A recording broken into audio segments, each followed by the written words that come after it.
Indiana's news leader. This is Channel 13 Eyewitness News at 5 o'clock. Mystery solved. A nameless runner hospitalized after last week's mini marathon finds his family with the help of a super sleuth nurse. Before running the mini, he was the picture of health, a decathlete, and a water polo star. When Greg Stahl collapsed at the finish line, medical personnel saved his life. But no one knew how to contact his family. Eyewitness News reporter Scott Swan talked with a nurse who did make that contact. It's our top story today at 5. Greg Stahl's memory is cloudy today. He doesn't remember running the mini or wearing that black wig. And he doesn't remember collapsing at the finish line after suffering cardiac arrest. He had received CPR for a couple minutes and was defibrillated, or they shocked his heart. Runners continued racing as an ambulance rushed Greg to Methodist Hospital.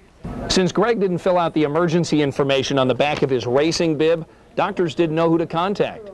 All we had was his name and address and phone number. Tammy Meyer became a nurse investigator. She spent hours on the internet trying to find additional information about her patient in the hospital bed. Because I knew if that was my son laying in that bed, I would want somebody to find me. Finally, Greg's name appeared on the Princeton website. I just typed in his name. Turns out he was a water polo player. She read that Greg's dad coached in Southern California. Tammy kept searching and found the phone number for Greg's family. So I called that house to see if it might still be that they still lived in that city. Chris Stahl got the news on Mother's Day, the day after the mini. And I just let him know that he had cardiac arrested and that it was very serious. My knees felt like they were going to collapse. I felt like my stomach had hit the floor. Tammy's perseverance paid off. Greg's no longer in the hospital by himself. Mom and Dad are here too. He needed his family here.